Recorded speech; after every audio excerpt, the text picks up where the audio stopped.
realized that the Lord was teaching me a lot through that process, where some of the things that I would actually use for this next company, if God has called you out of that, then you're going to obey Him, even though it may not make sense. I'm a good father. I'm not going to ask you as my child to leave something and then leave you as an orphan. More of embracing my specific expression as His son in the context of the kingdom that He's leading. I don't think people really want to hear my story. There's a lot of really great stories that are out there. And as I thought about it, the Lord kept on bringing it up. And I think I finally realized He wants to tell His story through me. Well, the saying, your will be done on earth as it is in heaven. Well, that you have to be obedient to that. A great company. We had a lot of success. At some point, the Lord started laying on Kristen's heart and then also laying on my heart that there was coming a point in time that He was wanting us to leave that company behind and to move on to do something else.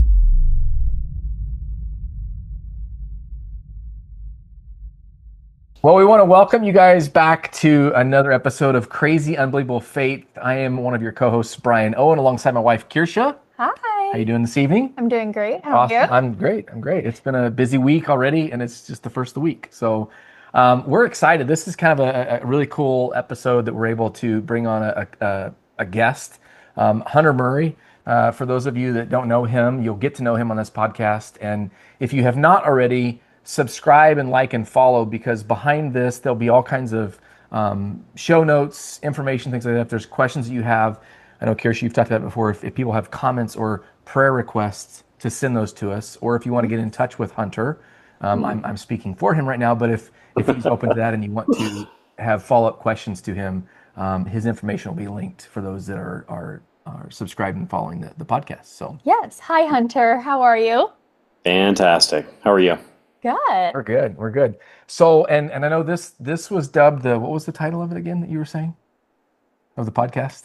What's the title of our podcast again for this show, Hunter? It's an invitation to more. Invitation to more. So we're going to learn that today. So obviously we're not tech, specific people, or like We just got we're just following through this. Okay, it's the obedience piece. But no, Hunter, we appreciate you joining us today. And for all those that have jumped on to our podcast up to this point, the words crazy, unbelievable, faith. Of those three, like, I guess what resonates to you? Is there one or multiple that resonate to you specifically, Hunter? I'd say for me, it's probably just faith. It seems unremarkable at times, I think, but it's the Lord asking you to kind of do the next thing, and so I think it's just obedience to the Lord. Yeah, that's awesome, and I think the obedience piece of that, you coming onto the podcast, I know really wasn't your first option. You're just like, okay, I'm not really. There's a hesitancy and reluctancy of a podcast too for you. I guess talk me through a bit of that. Like, what was some of those hesitancies to your, just to that obedience piece? Yeah, I think for me, I was sitting there thinking, I don't think people really want to hear my story. There's a lot of really great stories that are out there. And as I thought about it, the Lord kept on bringing it up. And I think I finally realized He wants to tell His story through me. And so I agreed to come on just to be able to tell the story of what the Lord's been doing in me, and just pray that He gets glorified through this. Yeah. So with that and the story, I guess share with us a little bit about like what God put on your heart. So just a bit of backstory. My wife Kristen and I, we live in Franklin, Tennessee. We've got two sons, one 20, who's Colson, and then we've got another son, Jaden, who's 23. And the story that I had shared with you is really about starting a company that the Lord had laid on my heart to build, and I did it with a friend of mine. And we built it over about 20 years. It was a great company. We had a lot of success. And as it continued to grow, at some point, the Lord started laying on Kristen's heart and then also laying on my heart that there was coming a point in time that he was wanting us to leave that company behind and to move on to do something else. And so that's really the story of why we're here is to really talk about that and the step of faith to do that. Did I hear you correctly when you said 20 plus years of growing the company? Yes. Okay. Yeah. I mean, That's a long time. that in itself, I mean, kudos is impressive. And I know, Kirsha, I've got bits and pieces of the story, obviously from our experience together. And for those that are able to watch or are tuning in through YouTube and seeing this, in the past, Hunter and I've usually dressed alike. So today that didn't happen. I got the memo. I didn't get the black memo from all of them. That's okay. That's all right. That's another day. But no, the 20 year. I mean, that's amazing in itself. And so kudos to you for that because I know that's not easy. What were some of those early challenges? I guess as you even built that. I mean, as you're walking it out from a faith perspective. Well, one, I knew that that's where I needed to be. I had actually started a company prior to this one that had not worked out, and I realized that the Lord was teaching me a lot through that process that were some of the things that I would actually use for this next company, again, along with my partner as we work to grow it. But it was early on. We're trying to compete against some very large companies, and we're just the small company. And there were a lot of times where we were just hoping that somebody would give us a call back and somebody would give us a shot. And over the course of time, I think the Lord just gave us favor in the marketplace, and we were able to really focus on and deliver really great work for companies. And so people started coming back to us, and so it was the highs and lows of the startup, and then you get to the place where you kind of even out a little bit and start bringing on team members, and that transition was also a lot of fun because it's really pouring back into the next generation and basically lifting them up to where you are, and so very much enjoyed the aspects of growing the company from the early days when we celebrated by going to Subway to later on celebrating by going on trips with our wives and things to really mark points where God had delivered something for us, and we just wanted to go and celebrate Him.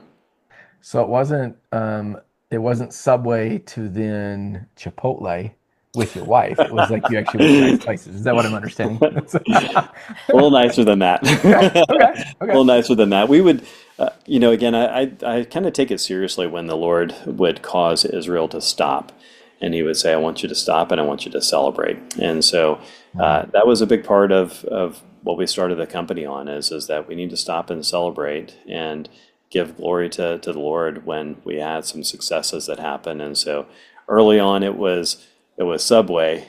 Later on, it was let's go on some trips and do some getaways and go and spoil our wives and celebrate the good things that happen in the company and with the team and all.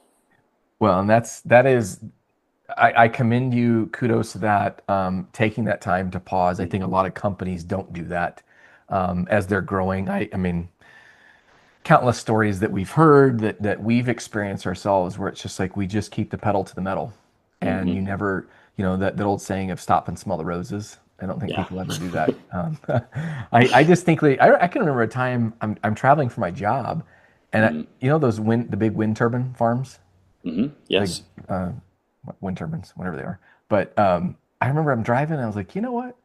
I had some time between appointments, and I literally drove up to one of these windmill things because it's like people are always talking about there's that humming, the one. And it's like I just want to hear. I want to experience it. It was just, one of those things like I don't even know why. I don't even know where that story came from right now, but like it's just experiencing those things and being able to hit the pause button for a second. And you mentioned taking your spouse. Like I think that's key. He did not take me to the wind turbine. I did not take her. No, did not take her on Let's that. just be Never very been the clear same about since. It's okay. Yeah. I would that hard pass. Yeah. I'm okay. She'll find other things to do. That's fine. But Yeah. The taking your spouse, just the importance of the significant other. Yeah. What was your favorite place that you guys went to? Probably there was a place in Costa Rica that we went to that was called Nyara, that is by the Arenal volcano. Probably my favorite spot. It's in Okay. the jungle by the volcano. Nice. It's amazing. Nice. Nyara Would that Spring. be Kristen's favorite spot too, or no? She and I will definitely go back there. Okay. Okay. Okay. From the Sorry, moment that Felicia. we arrived, I said, because we had a few days planned at Nyara Springs, and then we had a few days planned at the beach. And I said, why are we leaving this place? We need to stay here. Yeah. But just absolutely gorgeous. And Well, just being in the middle of the jungle with the monkeys and everything, it was amazing. that's how I felt when we got back from Puerto Rico. Mm. I was like, "Where's my butler? Wow. Where's my turn down and my chocolate?" And she looked at me. Like I was like, what am Right. I? I'm the You are bellboy. now my That's fine. butler. We just talked Just- about servanthood. I mean, Uh, serve. Yeah. That's right. Serve your wife. Yeah. Yeah. She was expecting that. That's fine. Yeah. Carry my bags up too, and I'm like, oh yeah, okay, sure, that's fine. You unpack it? Yeah. So Right. so as you grew the company, and I know you were talking about, God's favor, and then he kind of started probing you otherwise, or. So I guess tell us a little bit more about that aspect of it. Yeah, I think that the initially it was, there was a kind of something inside of me that just said that there's something more that I feel like that God's calling us to. And so Kristen and I, when we would do our walks, we would talk about this. And so we just felt like we didn't know exactly what it was going to look like, but we knew that at some point that He was going to call us. And so I'm thinking maybe at retirement, maybe at another time. And then as time went on, and I would say even as we got closer to the time that we would eventually leave, the Lord just kind of said, "When you turn 50, I want you to leave the company." And so I took that as a note and just said, "Okay, the Lord wants us to leave when 50-ish." So like anywhere between 50 and That could 59. be 59. Yeah. Yeah, it can go all the 59. way. 63 There days. you go. Yeah. So when I turned 50 that January, or when I was supposed to turn 50, the Lord just spoke and He just said, "It's time. This is going to be your time to leave." And so then it's like that's when you kind of get nervous about it. It's like, okay, I've been thinking about it for a long time and what it would mean for us to leave this place, and now it's real. And so Chris and I were talking about it. I'm going back and forth.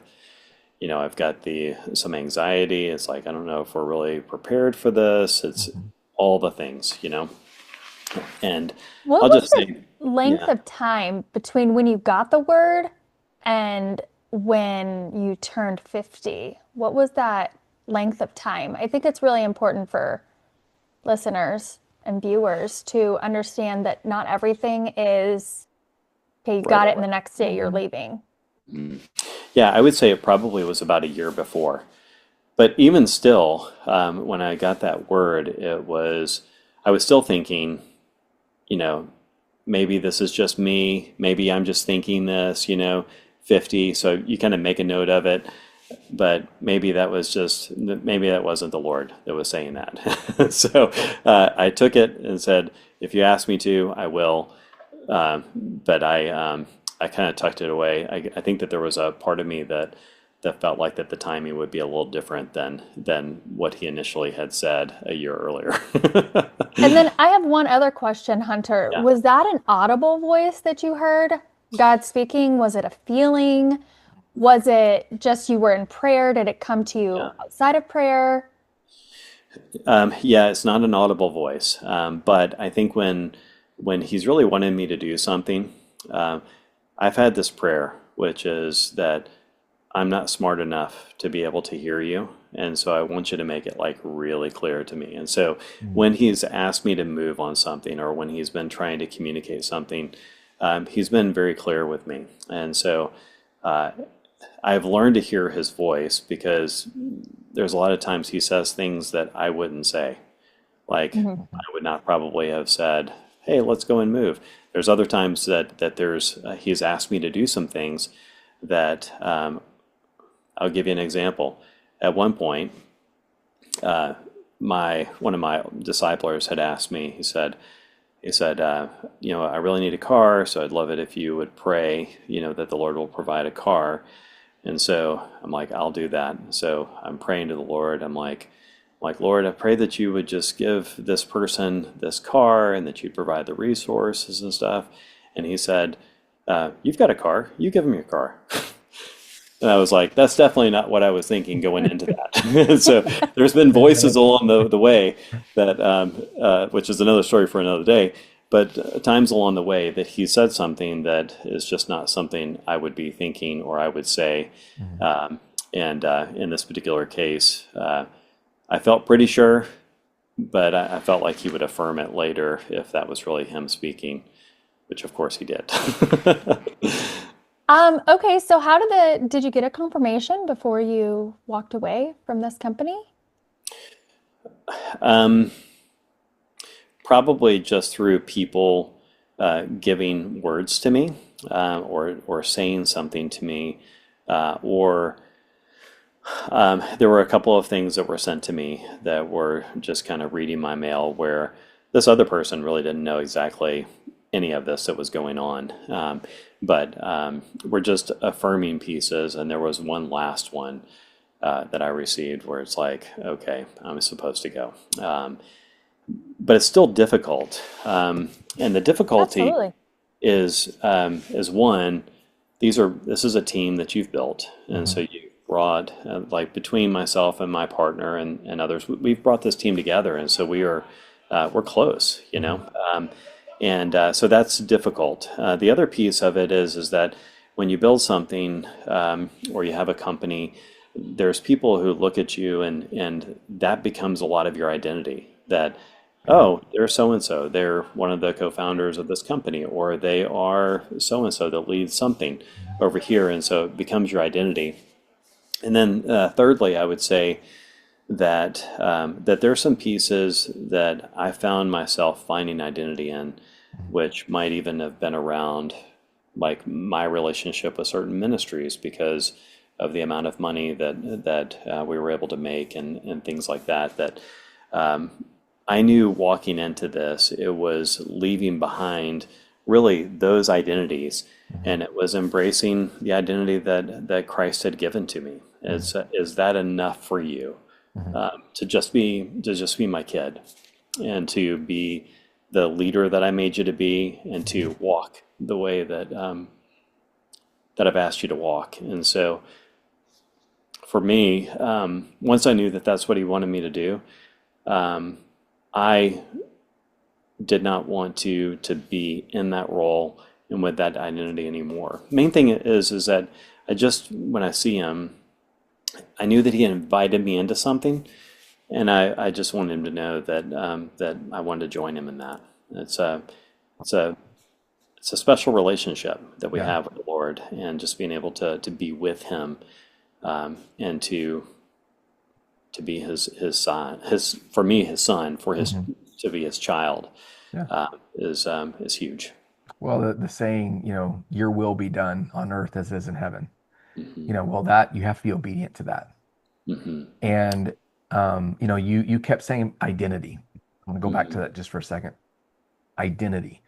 You founded a company, spent a lot of blood, sweat, tears, sleepless nights, a lot of caffeine, Hmm. to be amped up for those things. But that people can lose their identity in Hmm. Christ, in life, in a husband and wife. I mean, Hmm. just how did you hold that together? Hmm. Well, I think that the Lord wants you to know who your identity is in Him. Mhm. Certainly, He gives us that through His Word, and so that's what I relied on. But beyond that, there are certain things that have just been affirmed in me over the course of my life that this is who God has made me to be. This is how He's gifted me. Mhm. But it's more than just like what I can do for someone else. It's Mhm. more of it's more of embracing my specific expression as his son in Hmm. the context of a kingdom that he's leading. And so that's the going back to him on a continual basis, because it's easy, again, to your point, it's easy to lose that, but going back to him and saying, what have you made me for? What is it that you want me to walk into? Hmm. And I'll tell you this, I'm a leader. Like, I enjoy leading. I'm a 3 on the Enneagram. Um, and I am also a planner. So if you go into the subtypes, I'm a self-preservation 3. And so I lead for the protection and benefit of Yeah. others around me, including myself, but family, teams, things of that nature. So I have a plan, and then I have a backup plan, and then a backup plan to that. Yeah. It's actually Yep, right here. tiresome. It's very tiresome. It is. And It's so exhausting. it's exhausting. Your So mind doesn't quit until you have A through Z plans. You have to have 26 backup plans to the actual plan, I feel and you like, all the time. and you can never know all the variables. But this was an interesting one for me, because I'm like that. God said, "I want you to leave," and I'm like, "Great, where are we going?" Hmm. And He said, "I'm not going to tell you." And so I'm like, "Okay." Like, you don't ask people to do that, to Hmm. leave and go places that you don't at least give them what the next step is. And then he started recounting all the places in the Bible that he's done that. And I'm like, well, okay, yes, you do. I didn't think you were going to ask me to do that. But there's the even the next step. Like, what's the next step, Lord? The next step is to let the team know that you're leaving. And so I would say you step into this and you're hoping and praying that the Lord will meet you in all that. Hmm. But I knew that He had called me, and He kept on affirming to me, I'm a good father. I'm not going to ask you as my child to leave something and then leave you as an orphan. And Hmm. so that was always the promise, for me, is to step into it, and then He would meet me in the middle of all that. Yeah. Were there challenges along the way? Um, Opposition between you um, and yourself, right? Because really, in a time like that, it's really you're walking away from your flesh and you're stepping into your faith and you're Hmm. allowing your faith brain to lead you versus our flesh just doing what comes natural to us. Hmm. Were there times of opposition in that? I think there's opposition all around. Yeah. One, you have opposition that's around you, because people don't understand why you would do what you're doing. In fact, you hear it, I would hear it over and over again. And this is actually the exact advice I gave to many, many people, is God can use you more in the place where you are, than maybe if you leave to something brand new, or He's already given you a platform, so why leave the platform? And I think, well, that's a really good point. However, if God has called you out of that, Hmm. then you're going to obey Him, even Hmm. though it may not make sense. So you've got this whole thing that's external, that's around you, Hmm. and then there's the opposition from inside, which is really, I think many of us might be able to relate to this, but who am I apart from what I do or what I can produce? Yeah. Right. And that's a really scary thing, Hmm. to try to face that. And then the last piece is I think we have, opposition in the spiritual realm.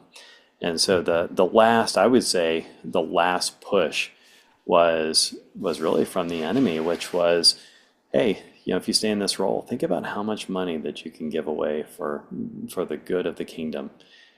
And that sounds really good, Yeah. except for the God of that kingdom asked me not to stay.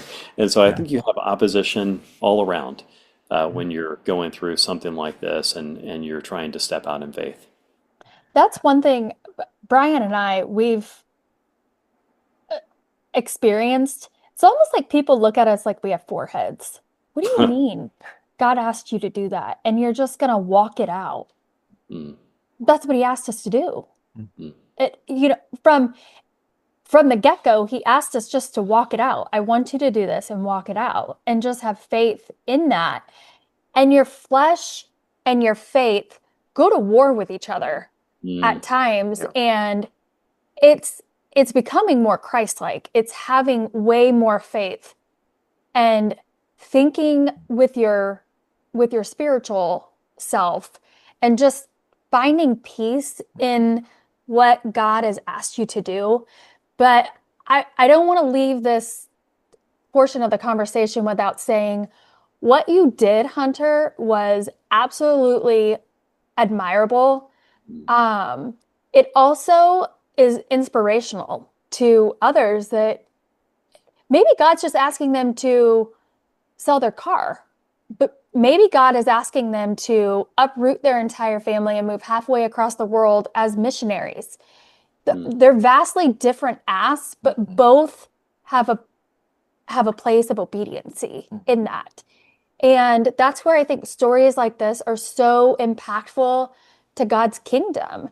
They're necessary, especially in today's world where we have technology. Why aren't we sharing gospel-like stories like this more often? And that's exactly what, we're trying to do, is just get God's message out there that he is still really alive and active. And if you didn't think it was him and you're getting all of these signs externally and confirmations and affirmations that it is him asking you to do that. Yeah. And the story's not complete. Yeah, if it's not good, it's not from God. You're still walking this out, That's right. And What we call the messy middle, right? Yeah. And if you could go back to yourself, I don't know, 5 years ago, 10 years ago, what advice would you give yourself? So I would say that this is a really exciting part of life. And so I think it's just be prepared, because it's coming. Yeah. And the Lord, I'll say this, while we were working in the company, that was exactly where the Lord wanted me to be. And I worked there until the Lord said, it's time to go and do something else.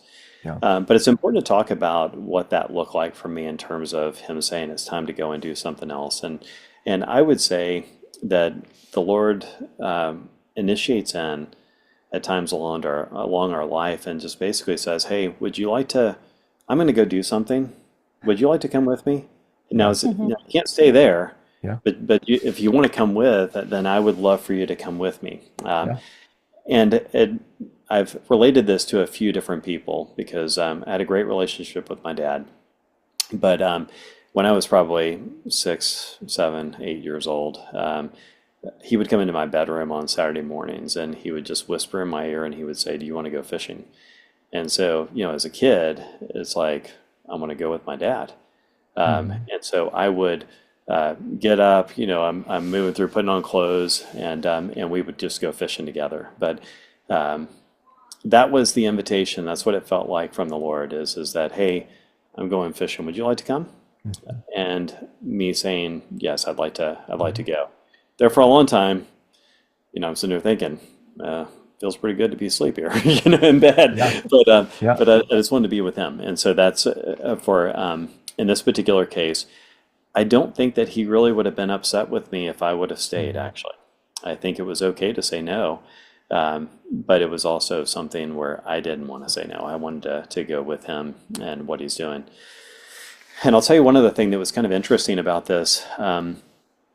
And I would say that from a Bible perspective, it doesn't really go with the things I know about the Bible, but you just said, in this next season, you're going to need bigger wineskins.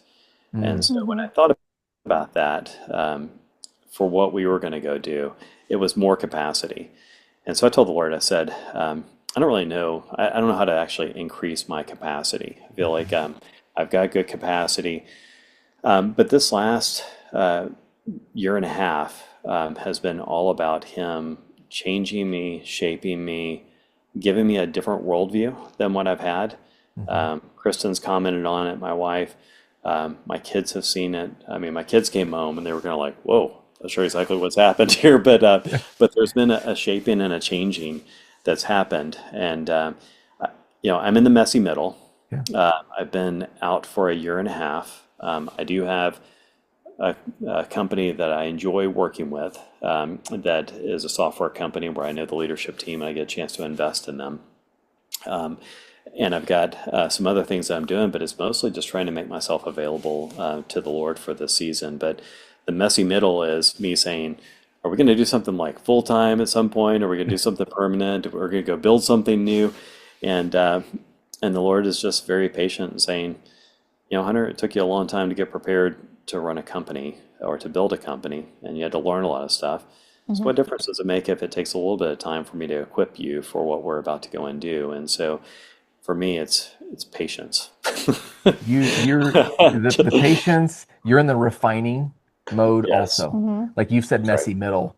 I would say he's in the refining. Like you're still in that fire, and your kids are seeing it. Your wife is seeing. Like I think that's awesome because it's commendable. And it's one of these pieces. I would love to invite you back on here in a few months as we're further down the road because I think some of our viewers and listeners, it's kind of like this story. It's like, well, I want to know what's going on because it's kind of like a cliffhanger right now. It's like this is part one of we don't know how many parts it could be, but I definitely, Hunter, I want to thank you for coming on today. Well, and one thing that you talked about being refined. Yeah. And we did a podcast on this just a few weeks ago. When you are silver and you're placed over the fire, the refiner sits there and studies that piece of silver until he can see his reflection in it. And that's when he knows that the silver is purified. Yeah. And that's exactly what God is doing right now with you is he's sitting with you. He hasn't abandoned you. He's sitting with you in this messy middle and he's refining you until you represent his image in there. And I just think that that's super important for people who maybe are in the messy middle and they've just lost perspective of what the messy middle looks like. The messy middle is the digression of your flesh and the buildup of your spirit, more Christ-like. And so I think that that's really important that people Yeah. not lose perspective, not give up. You've gone this far. Keep going. He's not abandoning you. I love how you said that. And the verse that came to me, for I know I have the plans for you to prosper, not to harm you. Yeah. And he won't abandon you in that. No. No, and you talking about the story of your dad coming in and whispering in your ear, like that's all of us have that whisper, audibly, not audibly. It's that spirit inside of you speaking. Father, Son, Holy Spirit. That was left here for us is the Holy Spirit. That's that little voice, whether it is a physical father or a heavenly father, whispering into your ear, "Hey, let's do this. Do you want to go do this?" You can just, like you said, you can just as easily say no and roll over and keep those warm sheets on you. Or you can get out of bed and you can start walking that out. And again, we've talked about this before. God can't steer a parked car. So there's that importance of you have to be taking that one step in front of the other, even though we don't always know what it looks like, the messy middle, as you've said. It's just the unknown. And so it's exciting. It's exciting to see what God is doing. And Hunter, I thank you for coming on Yes, and thank you. sharing this My story. pleasure. I know. Thanks for having me. Yes, we greatly appreciate it. Anything in closing for you, Hunter? Anything that you want our viewers or listeners to hear or think about? I think that the most important piece is that God is always initiating, always wanting to speak with us. I think for us, we live in a very noisy world, and I think you have to provide space to be able to hear him. And whatever he calls you into, he's going to shape and change your heart along the way. Right. And it's going to, whatever you think, gosh, I never would want to do that. If he calls you to it, he's going to shape your heart, and you're going to say, there's no place I'd rather be than going and doing that. Yep. So, Right. And, Right. and doors will get opened. Doors will get open to people. That's right. One might And close. it's bigger than you could ever have fathomed Yeah. or imagined. Yeah. When God shows up, he really likes to show off. And that's the really cool part is you get to sit there and watch these miracles happen right, like you're in the front row seat of God showing off, Yeah. Yeah. And so He has the that's VIP, awesome. you have the VIP pass. Yeah. You You have the VIP pass, backstage pass. backstage pass, yeah, all of that. But But I no, want more Yeah. than to watch him work. and the patience piece, that's part of the coming back on. Like that is something that everyone is in the fire being refined with, and it's a challenge across the board. So I appreciate you being vulnerable and open with this, Hunter, and sharing that. And again, for our viewers, our listeners, if something impacted you, if this added value to you, Kirsten, I hope that you'll share this. Absolutely. Share this with others because that's how our community grows. That's how we start to get, more followers, but people can share, prayer requests to us, or hey, this impacted me and I shared it with somebody and they loved it. That's the goal out of this, is just how do we give hope and encouragement to those that might be just a little bit down in life today. And hopefully this episode is something that can be of impact to others. So Hunter, thank you so much for coming on. Anything from you? Actually, I do have a question for you, Hunter. What can we be praying for you about on this side? I think just clarity. Yeah. And I think eyes to see. The Lord's always doing stuff around us, and so I'm trying to make myself available to Him. And so eyes to see. Where are you working? Yeah. What are you doing? Where can I join you?